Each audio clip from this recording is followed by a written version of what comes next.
हमारे चैनल को सब्सक्राइब करें और बेल आइकन दबाएं। पंढरपूर प्लॅट क्रमांक 7 वर लावण्यात आलेली पुणे पंढरपूर पुणे ते वीरपर्यंत जाणारी बस पुणे ते वीरपर्यंत जाणारी बस प्लॅट क्रमांक 4 वर लावण्यात आलेली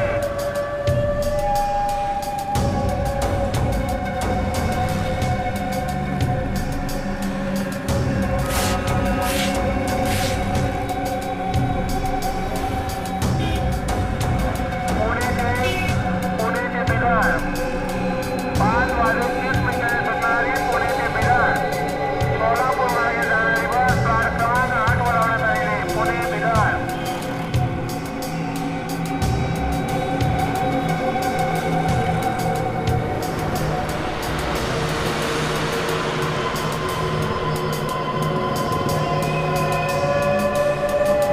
बस नंबर 8800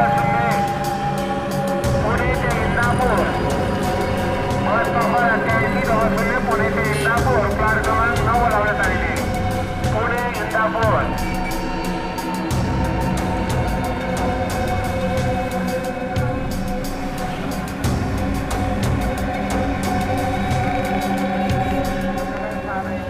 आज फिर उधारी क्या चाहिए? पाँव चुराती पैसे नहीं है कहाँ से? CID HELP help CID help किसने लिखा है ये तुम्हारी कलाई पर? हैं? किसने लिखा है? किसने? श्रेया जरा बात करो इससे, लगता है ये बहुत डरी हुई है। सर देखो, अगर तुम हमें कुछ बताओगी नहीं तो हम तुम्हारी मदद नहीं कर पाएंगे। डरो मत, जो भी है सब सच सच बता दो। कौन हो तुम? तुम्हारा नाम क्या है? तुम चोरी क्यों कर रही थी?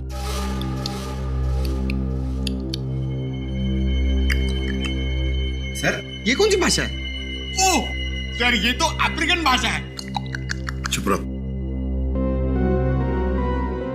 देखो ऐसे चुप मत बैठो, बताओ हमें कौन हो तुम, कहां से आई हो? ये जो लिखा है ना CID, हम हैं CID। कुछ समझ में रही है या नहीं? सर लगता है इसे भूख लगी है। हाँ पहले कुछ खाना खिला दे इसे। हाँ ले जाओ इसे। चलो तुम मेरे साथ चलो, चलो आराम से। अरे संभल। क्या हुआ इसे? जल्दी से हॉस्पिटल ले जाओ। हाँ सर। पंकज तुम जाओ साथ में, संभल के उठो, संभल के।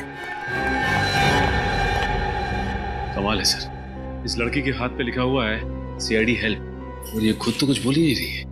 सचिन, ये CID हेल्प उसकी जो कलाई पर लिखा है ना, वो किसी और ने लिखा है, किसी और ने। ये तो बेचारी हिंदी तक बोलना नहीं जानती। सर इसके हाथ पे जिसने भी ये सब लिखा है वो जरूर हमसे कोई मदद चाहता है। जल्दी से जल्दी पता लगाना पड़ेगा कि ये सारा माजरा क्या है। लेकिन कैसे सर? एक काम करते हैं, जिस बस स्टॉप पर ये लड़की इस दुकानदार से मिली थी उसी बस स्टॉप से पूछताछ शुरू करते हैं।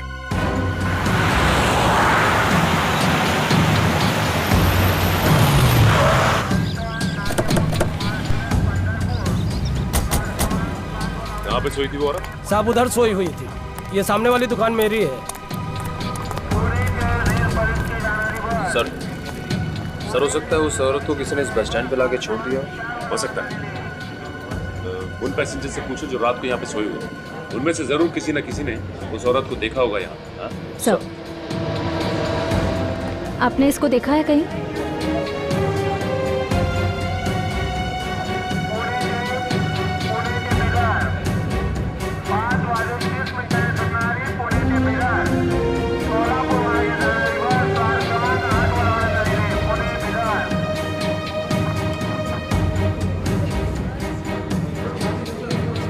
इस औरत को यहाँ पे बस स्टॉप पे देखा आप लोग ने? मैंने तो नहीं देखा, पर एक भिखारिया सोता है रात को, शायद उसने देखा होगा।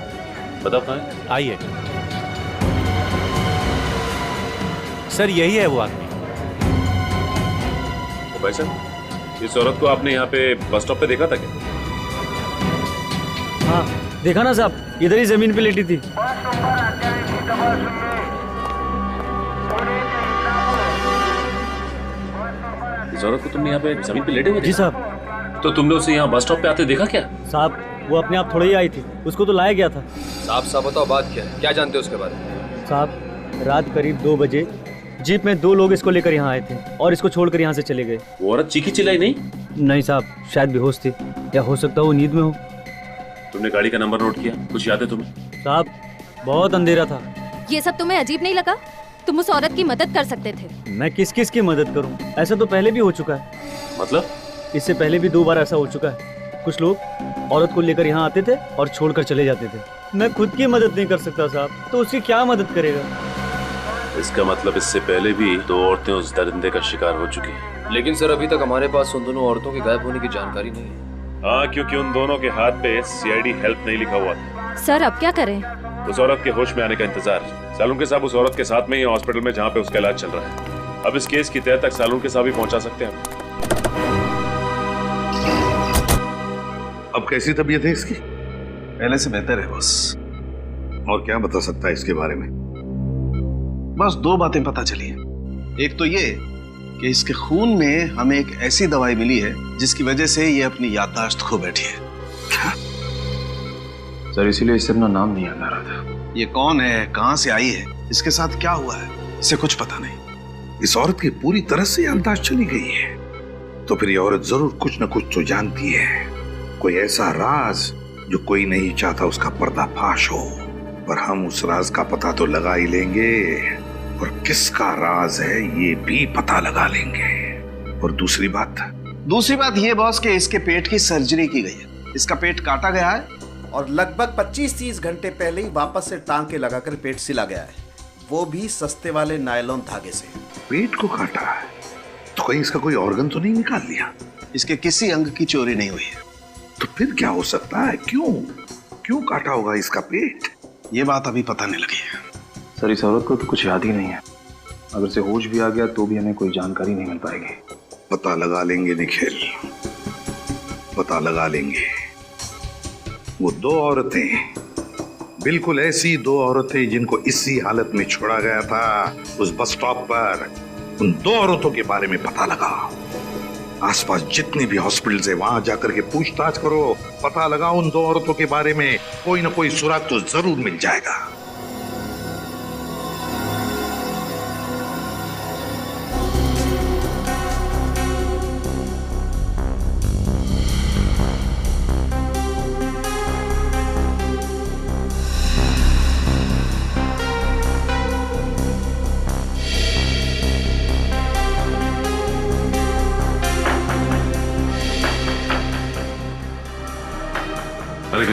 सर यहाँ तो कुछ नहीं पता चला। एक ही हॉस्पिटल बचा हुआ है अब, सिटी हॉस्पिटल। वहां चल के देखते हैं। Sir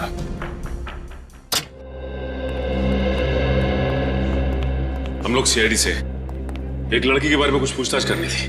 CID? जी हाँ, CID। इस फोटो को ध्यान से देखिए और बताइए कि क्या ये लड़की अपना इलाज करवाने के लिए आपके हॉस्पिटल में आई थी?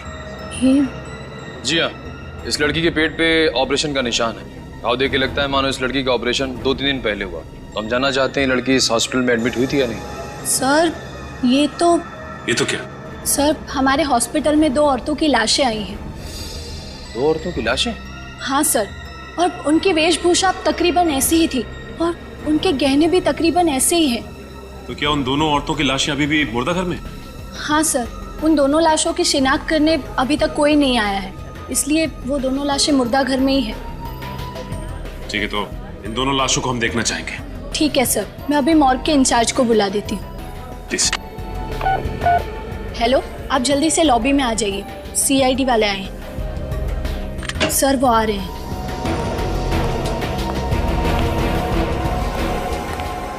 सर। जी कहिए। आपके मुर्दा घर में जो 2 औरतों की लावारिश लाशें पड़ी हैं वो देखना चाहते हैं। ठीक है, यही है उन दोनों औरतों की लाशें। इन दोनों की पोस्टमार्टम रिपोर्ट मिल सकती है? मैं लेके आता हूँ अभी। प्लीज।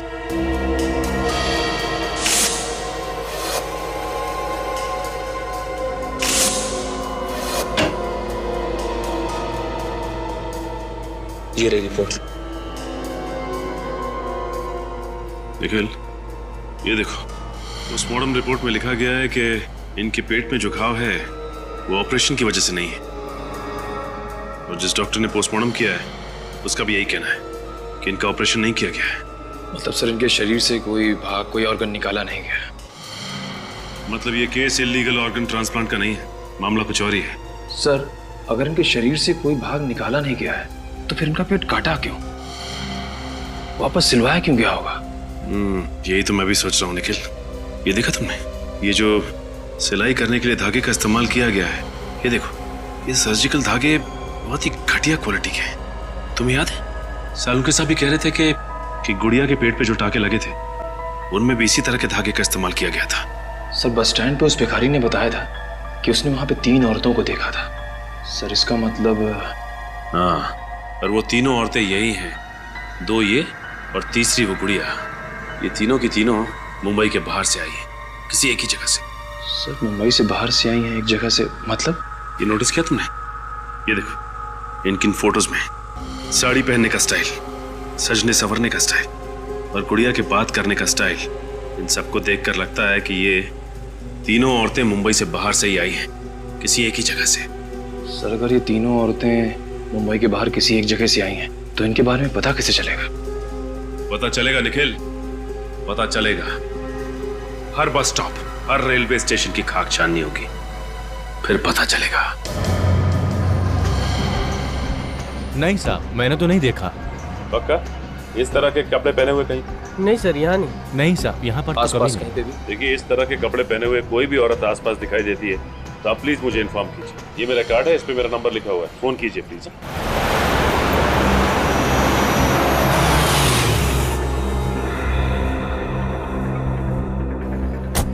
सर, ये 6ठा बस स्टॉप है, लेकिन इस औरत के बारे में अब तक कुछ पता नहीं चला। पता चलेगा निखिल, हर बस स्टॉप पे पता करना पड़ेगा, जब तक ये पता नहीं चल जाता कि ये औरतें आ कहां से रही।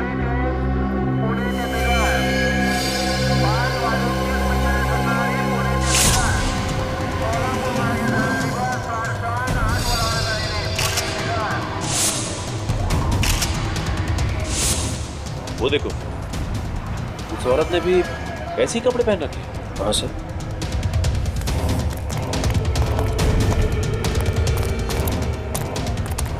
अरे यार सुनिए, देखिए घबराइए मत, हम लोग सीआईडी से।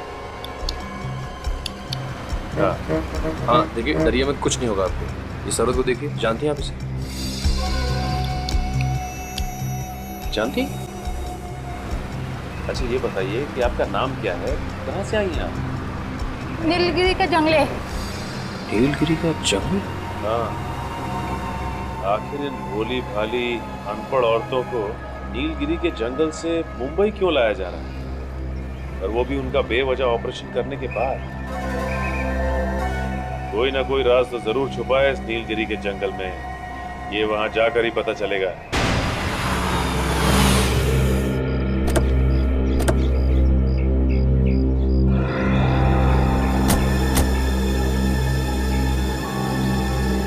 अरे, इन गांव वालों का स्वागत करने का तरीका बड़ा अजीब है। ये हमारा स्वागत नहीं कर रहा, बल्कि हमें देखकर नाखुश है। वैसे भी हम यहाँ इनसे मिलने नहीं आए, हम लोग नीलगिरी की जंगल के उन औरतों के पेट की सर्जरी का राज जानने आए हैं, और हम वो जानकर ही रहेंगे। देखिए, हम लोग सीआईडी से हैं और यहाँ पे कुछ छानबीन करने आए हैं। आप लोगों को हमसे डरने की कोई जरूरत नहीं है। डरना तो आपको पड़ेगा शहरी बाबू, और इधर से जाना भी होगा। ये धरती हमारी कर्म भूमि है, हमारी धर्म भूमि है। यहाँ पर किसी गैर इंसान को हम आने नहीं देंगे। काश हम लोग आपकी बात मान सकते हैं, लेकिन सीआईडी ना ही अपने आगे बढ़ाए हुए कदम पीछे लेती है और ना ही हमें तहकीकात करने से कोई रोक सकता है। अगर आप लोगों ने कोई हरकत की तो ठीक है, आप लोग अपना काम कर सकते हैं, लेकिन छानबीन करने से पहले आपको उनसे मिलना होगा। किससे मिलना पड़ेगा? आइए मेरे साथ। चलिए आइए। हाँ भाई मनसुख, अरे 1 हफ्ते पहले मैंने तुझसे ऑपरेशन के लिए 1 दर्जन कैंची, 2 दर्जन मोटी वाली सुई और नायलॉन के धागे मंगवाए थे। कब भेजेगा भाई? ठीक है, कल तक माल आ जाना चाहिए। मैं अभी रखता हूँ। माफ कीजिए, क्या चाहिए आपको? इस तरह के नायलॉन का धागा। हाँ हाँ है ना। जानवर कौन सा है आपका? जानवर मतलब? अरे भाई, जानवर बड़ा होगा तो धागा भी ज्यादा लगेगा ना। चमड़ी मोटी होती है ना उनकी, छोटा होगा तो 1 आध मीटर में काम हो जाएगा। मतलब ये धागा सिर्फ जानवरों पे इस्तेमाल किया जाता है? जी हाँ, आपको ये बात मालूम नहीं थी क्या? देखिए हम लोग सीआईडी से। सीआईडी? जी हाँ सीआईडी। हमारी जानकारी के हिसाब से ऑपरेशन करने के लिए इस तरह का धागा सिर्फ आपके पास मिलता है। बात तो ठीक है, लेकिन हुआ क्या है? यहाँ पास के बस स्टॉप से हमें एक औरत मिली है जिसका ऑपरेशन किया गया है, और ऑपरेशन करने के बाद टाके इसी धागे से लगाए गए। औरतों के टाके इस धागे से?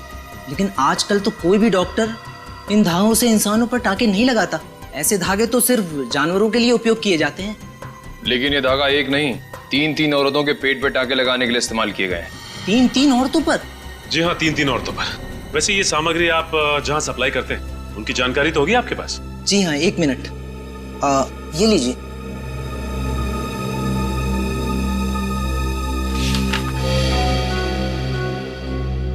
सर ज्यादातर ऑपरेशन का सामान बड़े बड़े क्लिनिक और सरकारी हॉस्पिटल में भेजे गए हैं। सर ऐसे हॉस्पिटल तो कानून का पालन करते ही होंगे। हाँ वो तो ठीक है, लेकिन निखिल, लेकिन ये देखो, बहुत से दवाखाने हैं जिनका लाइसेंस नंबर नहीं लिखा गया है यहाँ पे। इसका मतलब ये डॉक्टर्स गैर कानूनी तरीके से डॉक्टरी कर रहे हैं। सर हो सकता है सर, लेकिन इस रजिस्टर में उनका नाम है पता नहीं है। क्या चल रहा है? हाँ? चल क्या रहा? जिन दवाखानों का लाइसेंस तक नहीं है आप उन्हें माल सप्लाई कर रहे हैं, और जिनको माल सप्लाई कर रहे हैं उनका पता तक नहीं है आपके पास। वो क्या, आपसे तो बाद में निपटते हैं। उससे पहले शहर के जितने भी दवाखाने हैं जिनका लाइसेंस नहीं है वहां पे छापा मारते हैं, वहीं से कुछ ना कुछ पता चलेगा। देखो रामू, ये कोई आम खांसी नहीं, टीबी वाली खांसी है। अगर सही समय पे मेरे पास नहीं आते तो 15-20 दिन के लिए अस्पताल की खटिया पकड़नी होती। ये दवा लो, सुबह शाम खाने के बाद ले लेना, ठीक हो जाओगे। जी नमस्कार। छुट्टन, मैं ना कहता था, दद्दू बिल्कुल सही कहते थे, डॉक्टर भगवान का रूप होता है। बड़े भैया आप सही कह रहे हैं, दाम जैसे गरीबन के लिए डॉक्टर बाबू कितना कुछ नहीं करते। नहीं भाई, ऐसी कोई बात नहीं, भगवान का दिया हुआ सब कुछ है हमारे पास, इसलिए जन सेवा करते हैं। बताइए आप दोनों में से कौन बीमार है? अब बीमार तो कौन नहीं है डॉक्टर साहब, अब बस थोड़ा सुख सुविधा का बंदोबस्त हो जाए, आपका कृपा हो जाए। मैं समझा नहीं। छुट्टन, क्या है डॉक्टर साहब के अब औरत का पेट का ऑपरेशन करवाना है। ऑपरेशन? अरे औजार वगैरह तो है, बस ऑपरेशन कर दीजिए। देखिए मैं ऑपरेशन नहीं करता, मगर आपके पास अगर कोई डॉक्टर है तो मैं अपना ऑपरेशन थिएटर भाड़े पे दे सकता हूँ। साहब डॉक्टर तो हमारा कोई नहीं है, एक मित्र है हमारे, लेकिन क्या है कि डॉक्टरी का लाइसेंस नहीं है उनके पास। चलेगा? चलेगा। यहाँ पे जो भी डॉक्टर ऑपरेशन करता है उसके पास लाइसेंस नहीं रहता। तो मतलब कोनो टेंशन वेंशन नहीं है? ये कोई नई बात नहीं है, हर महीने एक आध पार्टी आ जाती है ऐसा ऑपरेशन करने। अच्छा, महीने में कौन कौन आता है कुछ बताएंगे का? तुम्हें क्या लेना देना उससे? ऑपरेशन करवाना है तो बोलो, 1 घंटे के 20,000 रुपए। 20,000? बड़े भैया डॉक्टर बाबू को कितने साल का सजा होगा हवालात में? यही तकरीबन 20 साल का तो होगा। 20 साल? डॉक्टर बाबू क्या बकवास कर रहे हो तुम? एक तो मैं तुम्हारी मदद कर रहा हूँ और तुम मुझे धमका रहे हो। कौन हो आप लोग? डॉक्टर साहब कहा है कि आपके पास जो डॉक्टर्स आते हैं ना उनके पास लाइसेंस नहीं होता है, लेकिन क्या है कि हमारे पास आपको पकड़ने का लाइसेंस है। ये देखिए। सीआईडी? सीआईडी। सर मुझे माफ कर दीजिए, मुझसे गलती हो गई। माफ कर दीजिए। पहले बता महीने में कौन कौन आता है एक बार यहाँ पे ऑपरेशन करवाने के लिए गैर कानूनी तरीके से? सर गांव के 2-4 गुंडे गांव की कुछ औरतों को लेके आते। गांव की औरतों को लेके आते हैं या फिर जंगल की औरतों को? शायद जंगल में रहने वाली औरतें, लेकिन किस चीज का ऑपरेशन होता है वो मुझे नहीं मालूम। देख सच सच बोल, झूठ मत बोल, समझा? सर मैं सच कह रहा हूँ, मैं पैसे लेके 2 घंटे के लिए बाहर चला जाता हूँ। और क्या पता है उसके बारे में? सर एक बात है, जो भी औरतें अपने ऑपरेशन करवाने के लिए आती थी वो अपनी मर्जी से आती थी। अपनी मर्जी से आते हैं? बिना जोर जबरदस्ती के? सर ये कैसे मुमकिन हो सकता है? उन गुंडों की तस्वीर बनवानी होगी आपको। जी सर, जो भी आप कहेंगे। एक बात समझ में नहीं आ रही है, कोई भी औरत जानबूझकर अपने आप को मौत के मुंह में क्यों डालेगी? अरे दोबारा क्या कर रहा है? वनराज भाई, ये शहरी बाबू लोग कह रहे हैं कि ये सीआईडी से हैं और यहाँ छानबीन करने आए हैं। तो आप हैं इस गांव के करता धरता वनराज भाई। प्यार से लोग हमको भाई कहते हैं, इज्जत देते हैं भाई। आप भी हमारे सवाल का जवाब दे दीजिए, हम भी आपको बहुत इज्जत देंगे। अब जैसा देश वैसी है। देखो, हम किसी सीआईडी वीआईडी को नहीं जानते। यहाँ हमारी हुकूमत चलती है, हमारा राज है यहाँ। तुम अगर हमसे सवाल पूछना चाहते हो तो हमारे साथ 2-2 हाथ करना पड़ेगा। अगर तुम जीते तो हम तुम्हारे एक नहीं 2-2 सवालों के जवाब देंगे। अगर हम जीते तो तुमको यहाँ से खाली हाथ जाना पड़ेगा। बोलो मंजूर? ठीक है, हो जाएगा 2 हाथ। ये क्या कह रहे हैं सर आप? देखते जाओ कैसे मजा चखाते हैं। ये लड़ेगा मेरे से चूचू का मुर्गा, ये लड़ेगा मेरे से।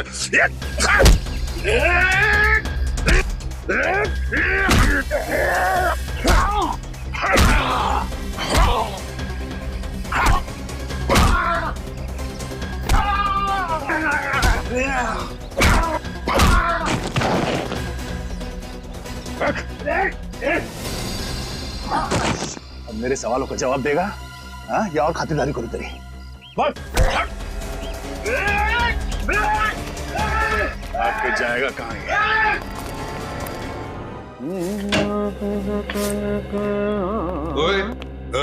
ये क्या, ये सुनने के लिए तूने जल्दी बुलाया हमको? तेरा गाना? अरे गा नहीं रहा हूँ बॉस, गुनगुना रहा हूँ। दोनों में फर्क होता है। और बुलाया मैंने आपको इसलिए ताकि आपसे ये सुन सकूं, वाह सालुखे कुछ बात है तुझमें। वाह सालुखे कुछ बात है तुझमें, ऐसे मैं कहूँ? हाँ। क्यों? तूने ये पता लगाया कि इन औरतों के ऊपर ये जो सर्जरी के निशान है वो क्यों है? पता लगा लिया मैंने, पता लगा लिया है कि इन दोनों के पेट पर वो सर्जरी का निशान कैसा है। मतलब डॉक्टर सालुखे ने अपना दिमाग लगा लिया? हाँ। क्या पता लगा लिया आपने? इन दोनों औरतों का इस्तेमाल इंसानी कुरियर की तरह से हो रहा था। क्या? इन औरतों को इंसानी कुरियर की तरह इस्तेमाल किया गया? हाँ, इन दोनों के पेट को काट कर कोई चीज जबरदस्ती इनके पेट के अंदर रखी गई और फिर पेट को सिल दिया गया। और दोनों के पेट पर 2-2 बार काटने के निशान हैं। 2 बार के टांके हैं अलग अलग किस्म के। मतलब सर? मतलब ये कि पहले इनके पेट को काट कर कोई चीज जबरदस्ती इनके पेट के अंदर रखी गई और पेट को सिल दिया, और बाद में टांके काट कर वो चीज बाहर निकाली गई और फिर से टांके लगा करके पेट को सिल दिया गया। मतलब इन बेचारी औरतों को स्मगलिंग के लिए इस्तेमाल किया गया। लेकिन तुझे पता कैसे चला सालुखे? बॉस, जब वो चीज जबरदस्ती इनके पेट के अंदर रखी गई तो इनके पेट की कुछ मांसपेशियां फट गई थी और उसमें जगह बन गई कुछ रखने के लिए। हाँ। सर अगर ये पहली औरत के साथ भी ऐसा ही हुआ तो पता कैसे नहीं चला? वो इसलिए कि जब उस औरत को अस्पताल में लाया गया वो जिंदा थी, और जब तक मैं उसकी जांच करता उसकी मांसपेशियों के घाव अपने आप भर गए थे। लेकिन इन दोनों औरतों को अस्पताल में जब लाया गया ये मर चुकी थी, इसलिए घाव भरने का कोई सवाल ही पैदा नहीं होता। स्मगलिंग करने के बहुत सारे तरीके आज तक देखे, लेकिन सबसे अजीब तो ये है। डॉक्टर सर, इनके पेट में रखा क्या गया था? वो पता नहीं चल पाया, वो पता लगाना पड़ेगा। हाँ सर, ये तो पता लगाना ही पड़ेगा कि आखिर ये तस्करी किस चीज की हो रही थी। सचिन, पता तो हम लगा ही लेंगे कि किस चीज की तस्करी की जा रही थी, लेकिन है कौन ये टेढ़ा दिमाग जिसने इन बेचारे गरीब औरतों का इस तरह से इस्तेमाल किया? है कौन ये? मनराज, मनराज, ये गन नीचे, गन नीचे। माफ कर दो, गलती हो गई साहब, गलती हो गई साहब, माफ कर दो। क्यों पहलवानी भूल गए? साहब मैं डर गया था साहब, मैं अपने लोगों के सामने अपनी नाक कैसे कटा सकता साहब, इसीलिए मैंने उन लोगों के सामने आपसे 2-2 हाथ करने की चुनौती दी थी साहब। आप जीत गए साहब, मैं हार गया साहब, माफ कर दो साहब। तो तुम वहां से भागे क्यों? मैं डर गया था साहब। सच्ची बताऊं साहब, मैं जंगल की लकड़ियां काट करके उसकी तस्करी करता हूं साहब। मुझे नहीं मालूम था साहब इतने से जुर्म के लिए सीआईडी वाले मुझे पकड़ने के लिए यहाँ तक आ जाएंगे साहब। ये लो, हम लोग जंगल के औरतों की बात कर रहे हैं और ये जंगल के लकड़ियों की बात कर रहा है। जंगल की औरतें? मैं कुछ समझे नहीं साहब। इसे जानते हो? ऐसी औरतों को नीलगिरी के जंगल से मुंबई लाया जाता है, इनका पेट काट के टाके लगाए जाते हैं। पेट के टाके? हाँ। मैं ऐसा कुछ नहीं जानता साहब, मैं सच्ची बताऊं साहब, अगर हमारे गांव में कोई अनजान आदमी घुस जाता तो हम लोग उसको चेतावनी देकर के छोड़ देते हैं, लेकिन ये नीलगिरी के लोग बहुत खतरनाक लोग हैं साहब। एक बार मैंने अपने कुछ साथियों को नीलगिरी के जंगल में भेजा था कब्जा करने के लिए, पता नहीं साहब वो कहाँ गए, आसमान खा गया कि जमीन निकल गया, आज तक वापस नहीं आया साहब। हाँ सर। क्या स्मगलिंग? किस चीज की स्मगलिंग सर? ठीक है सर, मैं पता लगाता हूँ। ओके। एसीपी साहब का फोन था। उन औरतों का पेट काट कर उनमें कोई चीज रखी जाती थी स्मगलिंग करने के लिए। मनराज, नीलगिरी के जंगल में ऐसे कौन सी कीमती चीज है जिसकी तस्करी के लिए कोई इतनी घिनौनी हरकत करेगा? ऐसी कोई चीज है नहीं साहब, मैं इस जंगल के चप्पे चप्पे से वाकिफ हूँ साहब। अगर यहाँ ऐसी कोई चीज होती तो मैं जंगल की लकड़ी की तस्करी क्यों करता साहब? हाँ, पुरातत्व विभाग के कुछ लोग यहाँ पे आए थे, 3 साल तक उन्होंने खोजबीन की, लेकिन उनको भी कुछ नहीं मिला था। कब हुआ था ये सब? पुरातत्व विभाग वाले लोग कुछ 5 साल पहले आए थे साहब। 3 साल तक उन्होंने इस जंगल के चप्पे चप्पे को खोजा साहब, उनको कुछ नहीं मिला साहब। सर, बहुत ही अजीब बात है, जब ये जंगलवासी किसी बाहर वाले को जंगल में जिंदा ही नहीं छोड़ते थे, तब 3 सालों तक उन्होंने आर्कियोलॉजिस्ट को यहाँ काम कैसे करने दिया? उस आर्कियोलॉजिस्ट का पता लगाना होगा जिसने नीलगिरी के जंगल में इतना समय बिताया। वो इस जंगल के चप्पे चप्पे से वाकिफ है।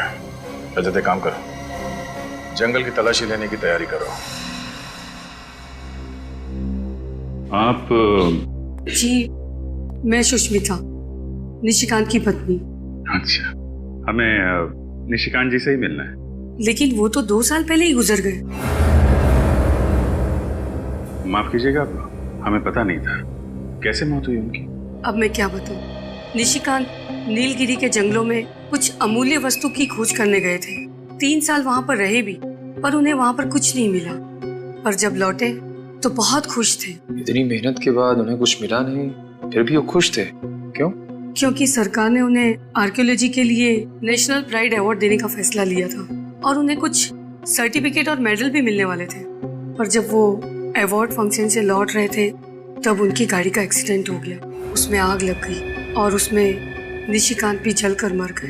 किसी ने सोचा भी नहीं होगा कि ऐसी मौत हो जाएगी उनकी। जी, मुझे पता था और ये बात निशिकांत को भी पता थी। मैंने कई बार निशिकांत को समझाने की कोशिश की, लेकिन उन्होंने मेरी एक भी नहीं सुनी। और निशिकांत जी जानते थे कि उनकी मौत होने वाली? जी, आखिर नीलगिरी के जंगल के अभिशाप से कब तक बचे रहते वो? ये कैसी बातें कर रही हैं सुष्मिता जी? आप इतनी पढ़ी लिखी होकर आप श्राप, अभिशाप, ऐसी बातों पे यकीन रखती हैं? मुझे ज्ञान है, तभी तो विश्वास है। उस खौफनाक अभिशाप के मुताबिक उस जंगल वासियों के अलावा जो भी कोई उस जंगल में घुसने की कोशिश करेगा तो नीलगिरी जंगल के देवता उस पर क्रोधित हो जाएंगे और उसे कभी क्षमा नहीं करेंगे। आग की बारिश करके नीलगिरी जंगल के देवता उस पापी को जलाकर राख कर देंगे और निशिकांत की मौत भी जलने से हुई है। ये आपका अंधविश्वास है सुष्मिता जी। इस हकीकत के बारे में निशिकांत ने खुद रिसर्च करके पता लगाया था और ये आज की बात नहीं है, हजारों साल पहले की बात है।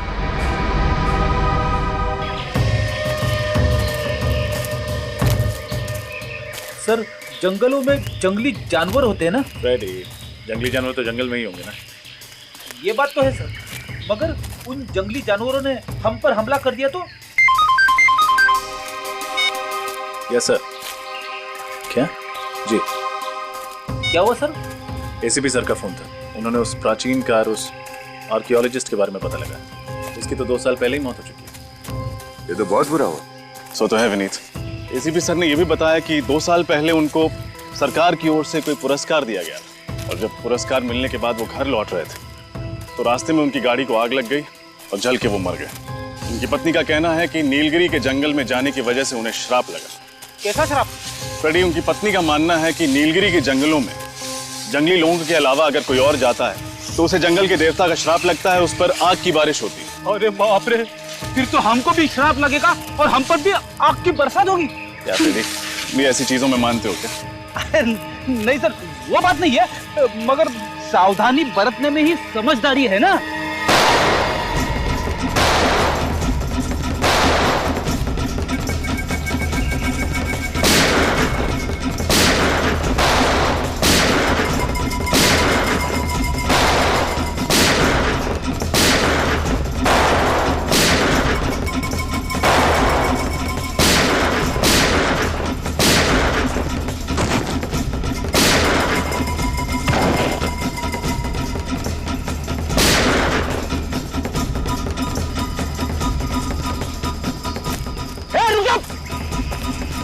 रुक जाओ!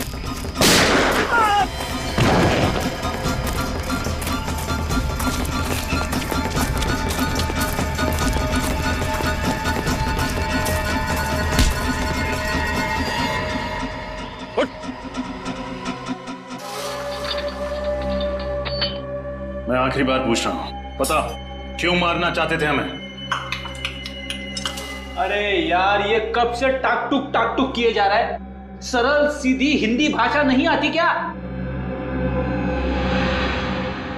आप लोग कौन हैं और इसे बांध के क्यों रखा है? आप कौन हैं और हमसे ये क्यों पूछ रहे हैं? मैं नीलगिरी के जंगलों का मास्टर जी हूँ। 5 साल पहले जब आर्कियोलॉजिकल डिपार्टमेंट यहाँ आया था तब मैं यहीं रुक गया था ताकि इन लोगों के तौर तरीकों को सीख सकूं और इनकी मदद कर सकूं। तब तो आप इसकी भाषा भी जानते होंगे? जी हाँ, थोड़ी बहुत जानता हूँ। मगर आप लोग कौन हैं? हम लोग CID से। इस आदमी ने हम पर गोली चलाई थी, इसलिए इसे गिरफ्तार करना पड़ा। ओह, क्या आप इससे पूछ सकते हैं कि इसने हम पर गोली क्यों चलाई थी और किसके कहने पर चलाई थी? जी, मैं कोशिश करके देखता हूँ।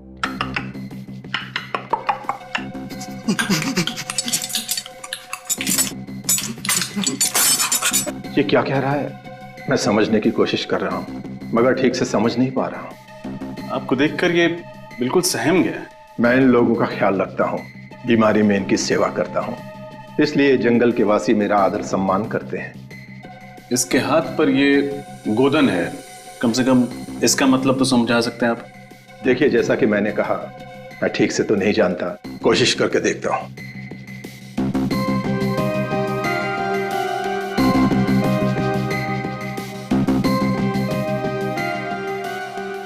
इस पर पौराणिक भाषा में ये लिखा है, जिसका मतलब ये है कि ये आदमी जंगल के देवता का सिपाही है और देवता द्वारा दी गई भेंट की रक्षा करना इसका कर्म और धर्म है। देवता का सिपाही सरकारी सिपाही पे गोलियां चलाता है? ये लोग इस जंगल को अपनी जन्मभूमि मानते हैं और इसकी सुरक्षा करना अपना कर्तव्य समझते हैं। इन लोगों का मानना है कि अगर बाहर का कोई इंसान इस जंगल में प्रवेश करेगा तो जंगल के देवता नाराज हो जाएंगे और उन पर आग की बारिश होगी। फिर आग की बारिश? आग की बारिश का मतलब क्या है? हो सकता है ये सब काल्पनिक हो, लेकिन इन लोगों का इस बात पर बहुत भरोसा है।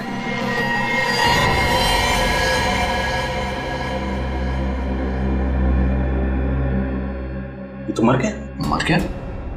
अरे, ये तो सही सलामत। क्या हो गया इसे? लगता है इसे जंगल के देवता का श्राप लग गया।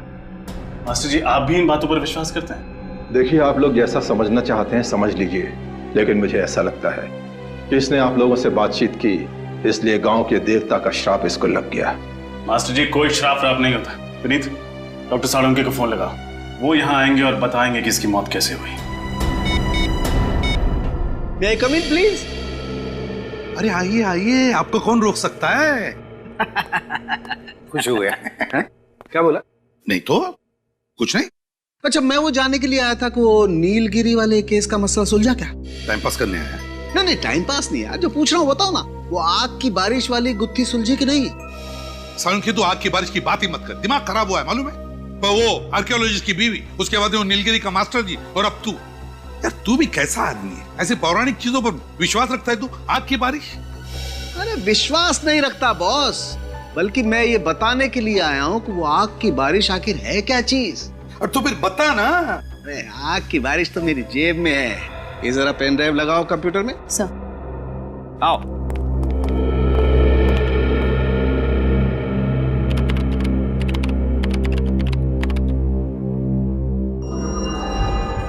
ये देखो बस, ये उल्का पिंड, जिन्हें आप उल्का तारा भी कह सकते हैं। मीटियोराइट्स और कॉमेट्स। एग्जैक्टली, अंग्रेजी में यही कहते हैं। बॉस, वैसे तो ये उल्का पिंड ब्रह्मांड में चक्कर लगाते रहते हैं, लेकिन कभी कभी धरती के गुरुत्वाकर्षण, ग्रेविटेशनल फोर्स की वजह से जब धरती की तरफ बढ़ने लगते हैं तो धरती के अंदर घुसने के लिए इन्हें धरती के वातावरण को चीर करके आना पड़ता है। और ऐसा करने के लिए इन गुरुत्वाकर्षण की वजह से इसमें एक जबरदस्त घर्षण होता है, जिसकी वजह से इनका तापमान बढ़ जाता है। कभी कभी तो इनका तापमान 10,000 डिग्री सेल्सियस से भी ज्यादा हो जाता है। 10,000 डिग्री से भी ज्यादा? तब तो ये आग के गोले बन जाते हैं, और जब ये धरती की तरफ गिरने लगते हैं तो लगता होगा आग की बारिश हो रही है। और बॉस, मेरी रिसर्च बताती है कि हजारों साल पहले नीलगिरी के जंगलों में ऐसी ही आग की बारिश हुई थी। और शायद इसीलिए नीलगिरी के जंगल में रहने वाले लोगों को लगता होगा कि अगर कोई बाहर का आदमी उनकी जमीन पर पैर रखे उनकी देवताओं की इजाजत के बगैर, तो देवताओं को गुस्सा आता होगा और वो आग की बारिश करते होंगे उस पर। हाँ विनीत, क्या? अच्छा ठीक है, ओके। यार साळुंखे, तूने तो कमाल का रिसर्च कर दिया यार। तुझे तो गिफ्ट देनी पड़ेगी। हाँ दो, जरूर दो। आजा आजा। साळुंखे, तुझे मैं नीलगिरी के जंगल की सफर करवाता हूँ। नहीं नहीं, मैं नीलगिरी के जंगलों में क्या करूंगा? नहीं बॉस, मैं अपनी लैब में ठीक हूँ यार। अबे डरता क्या है? वहां कोई आग की बारिश वारिश नहीं होने वाली है। फिर भी यार साळुंखे, वहां पर एक नीलगिरी वासी की मौत हुई है हमारे लोगों की आंखों के सामने, और मैं चाहता हूँ कि तू वहां चले जाए। ओह अच्छा अच्छा, तुम नहीं आओगे? पिकनिक है। नहीं नहीं, मतलब तुम होते तो। अब अभिजीत आ रहा है ना? हाँ ठीक है, हाँ। और भाभी के हाथ का सलाद भी लेके जाना साथ में। भाभी का नाम नहीं लेना यार। हाँ समझा? अच्छा क्या यार, फंसा देते हो तुम लोग यार।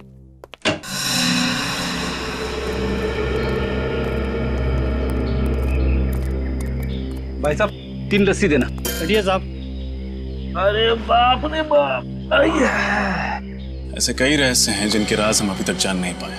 आखिर ये सब कर कौन रहा है, और ये सब करने के पीछे उसका मकसद क्या है? जंगल में रहने वाले लोग बंदूकें लेके घूम रहे हैं, ये सब हथियार उनके पास आए कहाँ से?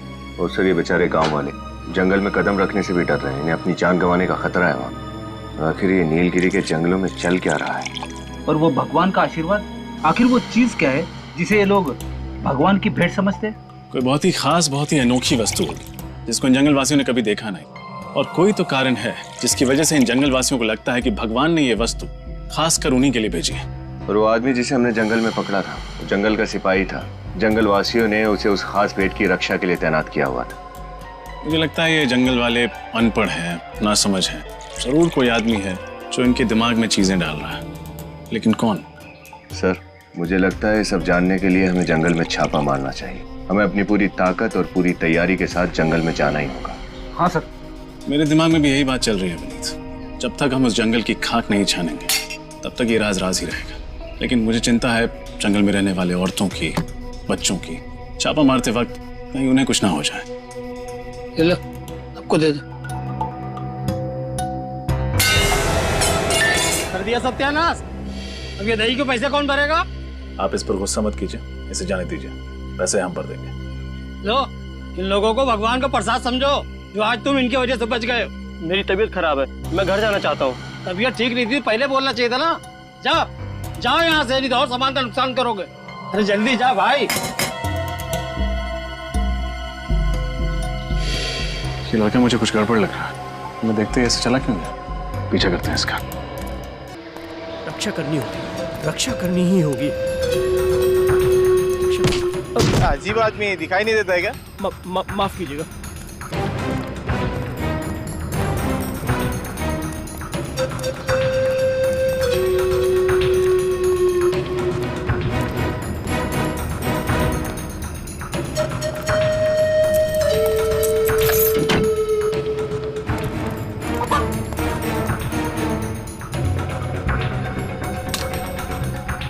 सुरक्षित है, भगवान की धरोहर सुरक्षित है, मगर कब तक? शहर के लोग इसे ढूंढते हुए यहाँ तक आ गए। तो ये है भगवान का उपहार, लो हमें दे दो। नहीं, कभी नहीं। तुम सब लालची हो, राक्षस हो। हमारे देवता के आशीर्वाद तुमसे छीनना चाहते हो। देखो चुपचाप ये बॉक्स हमारे हवाले कर दो, वरना क्या? मैं अपने प्राणों की आहुति दे दूंगा, मर जाऊंगा, लेकिन जंगल के देवता के इस उपहार को तुम शहरी लोगों के हाथों में कभी नहीं दूंगा। हम पर विश्वास करो, हम सीआईडी से, हम जंगलवासियों के दुश्मन नहीं, शुभ चिंतक है। नहीं, झूठ बोला है तुम सब। तुम शहर के लोग अभिशाप बन के आए हो हमारे लिए। देखो, हम जंगलवासियों का धरोहर नहीं छीनना चाहते, हम बस उस गुनहगार को पकड़ना चाहते हैं जो नीलगिरी के जंगल की भोली भाली औरतों को तस्करी के लिए इस्तेमाल कर रहा है। हम उस राक्षस को पकड़ना चाहते हैं। क्या तुम उन भोली भाली औरतों को नहीं बचाना चाहते? नहीं, आप लोगों का ये इरादा नहीं है। मैंने आपकी बातें सुनी है। आप इस नीलगिरी के जंगल को बर्बाद कर देना चाहते हैं, यहाँ के जीवन और यहाँ की शांति को नष्ट कर देना चाहते हैं। बात सुनो, हम जंगल को बर्बाद करने नहीं आए, हम उन दुश्मनों को पकड़ने आए हैं जो बंदूक लेके घूम रहे जंगलों में। वही असली दुश्मन है जंगल के, समझे? हाँ, हम तुम्हारे दोस्त हैं, दुश्मन नहीं। हम पर विश्वास रखो प्लीज, हम पर विश्वास रखो। मगर लाओ ये बॉक्स हमें दे दो। ठीक है साहब, आप लोग इसकी रक्षा कीजिएगा, किसी गलत हाथों में मत पड़ने दीजिएगा साहब।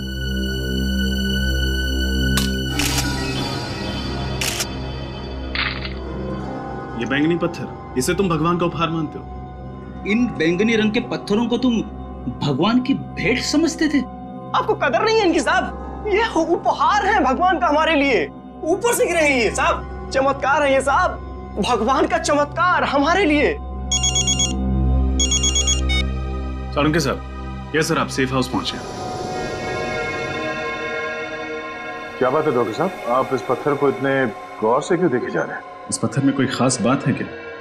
खास बात है, बहुत ही खास बात है। ये टेफाइट पत्थर है और बहुत ही कीमती है। क्या ये पत्थर कीमती है? 1 ग्राम टेफाइट की कीमत कम से कम 10 लाख रुपए होती है। अरे बाप रे! और ये जो सारे पत्थर तुम लोगों को मिले हैं, इनकी कीमत कम से कम 25 से 30 करोड़ रुपए है। सर फिर तो जरूर इन्हीं अमूल्य टेफाइट पत्थरों को औरतों के पेट में छिपाकर उनकी तस्करी का रैकेट चलाया जा रहा था। हाँ, तुम बिल्कुल ठीक कह रहे हो। इन पत्थरों की ही तस्करी हो रही थी उन औरतों के जरिए। हमें ये पता करना चाहिए कि इन पत्थरों के तस्करी के पीछे किसका हाथ है। लेकिन ये पत्थर नीलगिरी के जंगलों में आए कहां से? परसों पहले जिस मीटियोर की वजह से आग की बारिश हुई थी, ये उसी के टुकड़े हैं जो जमीन पर गिरकर टेफाइट पत्थर में बदल गए। हमें नीलगिरी के जंगलों में एक बार फिर से जाकर के उस जमीन की अच्छी तरह से जांच करनी चाहिए। हम नीलगिरी के जंगल में जाएंगे जरूर, पर पूरी तैयारी के साथ।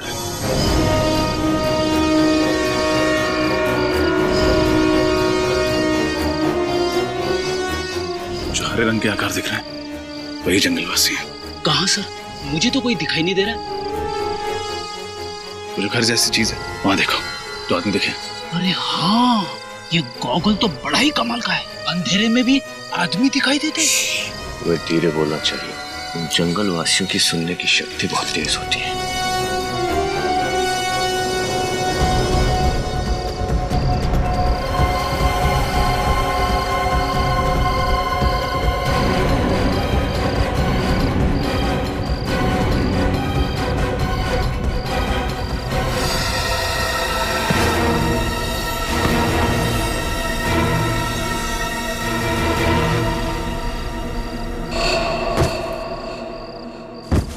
अंदर चल के देखते हैं। यहाँ तो कोई नहीं है सर। अच्छी तरह से तलाशी लो, कोई ना कोई सुराग जरूर मिलेगा।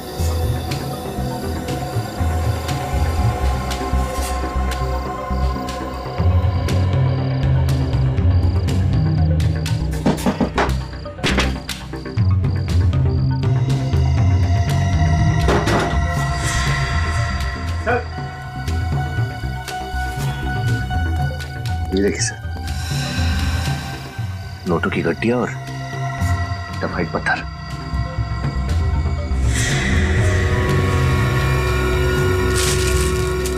इतने सारे टेफाइट के पत्थर, इनकी कीमत तो करोड़ों में होगी। ऐसा कौन हो सकता है जो नीलगिरी की अमूल्य अमानियत को चुराने की साजिश कर रहा है?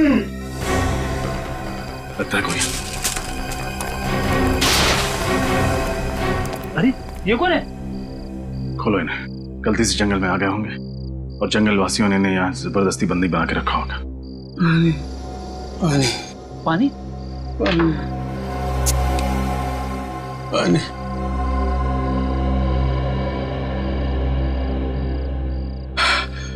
कौन है आप और किसने किया आपके साथ ये सब? आप लोग कौन हो? हम लोग सीआईडी से, हमने यहाँ जंगल पे छापा मारा।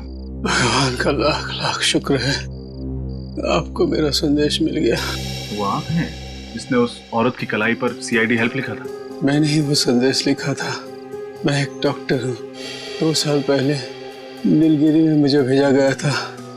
जंगल वासियों की तबीयत बहुत बिगड़ गई थी, लेकिन मुझे अगवा कर लिया गया और 2 साल तक मुझे इसी तरह बंदी बना कर रखा था। किसने अगवा किया था आपको?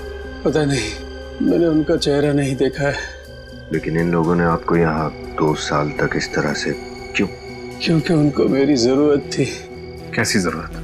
जंगल की गरीब औरतों का पेट काटकर मैं उसमें टेफाइट पत्थर भरा करता था।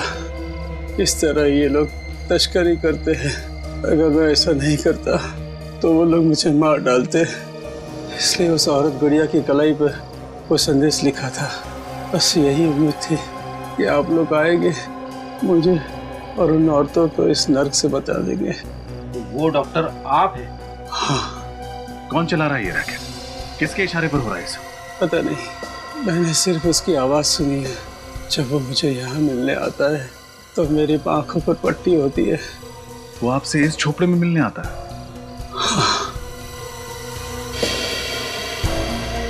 ये क्या है?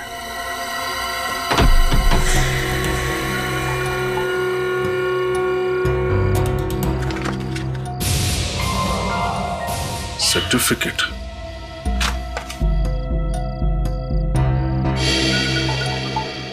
मेडल।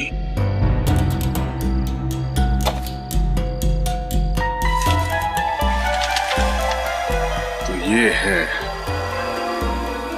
इसका हाथ है इस पूरे रैकेट के पीछे।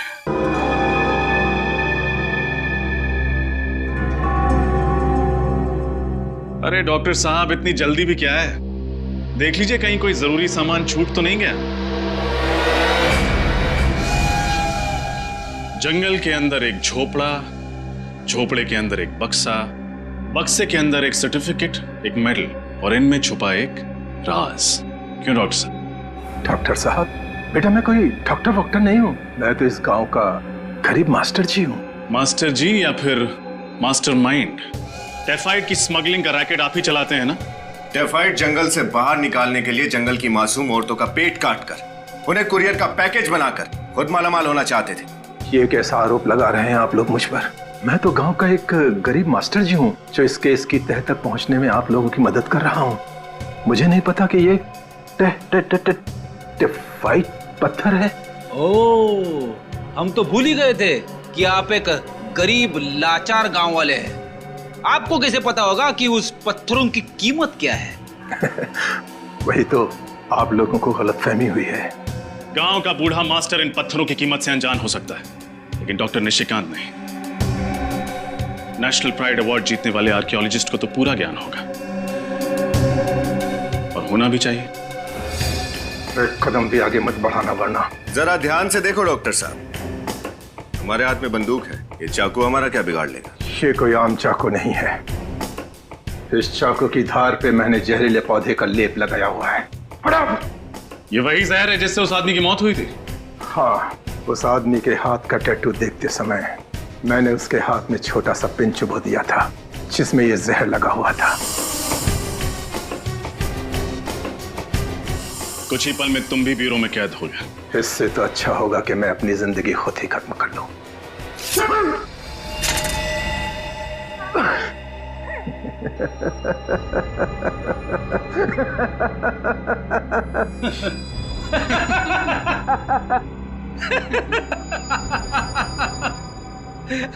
कोई प्रॉब्लम नहीं है डॉक्टर साहब। हमारे डॉक्टर सालुंके साहब ने जहर को बेअसर करने की दवाई दी है, एंटीडोट।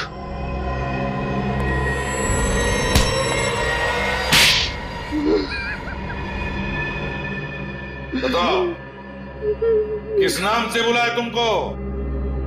निशिकांत जी या फिर मास्टर जी? जब मैं नीलगिरी के जंगलों में प्राचीन चीजों की खोज के लिए खुदाई कर रहा था तो मुझे टेफाइड पत्थर मिला और उसे देखते ही मेरे मन में लालच आ गया, क्योंकि मैं जानता था कि वो पत्थर बहुत कीमती और बहुमूल्य है। और फिर मैंने उस बेशकीमती पत्थर को हासिल करने का एक प्लान बनाया। अपनी ही मौत का प्लान है ना? अपनी गाड़ी में बिठा दिया किसी को और लगा दिया आग। उस गाड़ी जलने की आग में जल गया निशिकांत और पैदा हुआ एक राक्षस मास्टर जी। लेकिन एक बात समझ में नहीं आई कि नीलगिरी के जंगल के रहने वाले लोगों ने तुम्हें जंगल में वापस कैसे जाने दिया? खुदाई के दौरान मैं 3 साल तक वहां रहा था और मैंने उनके तौर तरीके सीख लिए थे। और जब मैं दोबारा वहां पहुंचा मास्टर जी के रूप में तो मैंने उस बात का फायदा उठाया और उन लोगों की खूब सेवा की, जिससे वो लोग मुझ पर और ज्यादा भरोसा करने लगे थे। और उस भरोसे का गलत फायदा उठाया तुमने, टेफाइड की स्मगलिंग शुरू कर दी। लेकिन एक बात समझ में नहीं आई, स्मगलिंग करने के लिए क्या जरूरत थी उन औरतों का पेट फाड़ने की? और कोई तरीका नहीं था? हाँ, और कोई रास्ता नहीं था मेरे पास। इसलिए मैंने नीलगिरी गांव के एक सामान्य से डॉक्टर को अगवा कर लिया और गांव की औरतें जब अपने पेट के दर्द के इलाज के लिए वहां आती थी तो वो डॉक्टर उसके पेट की सर्जरी करके टाइफाइड पत्थर को उसमें छिपा देता और फिर हम उसे शहर भेज देते थे। उन औरतों के घर वाले उनके बारे में पूछते नहीं थे?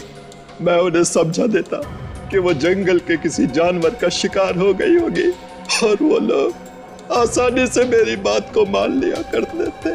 और तुम्हारी इस गांव के क्लिनिक में पेट काट कर टाइफाइड पत्थर भरे जाते थे, और जिस क्लिनिक में हम लोग गए वहां पे पेट काट कर ये पत्थर निकाले जाते थे, राइट? हाँ?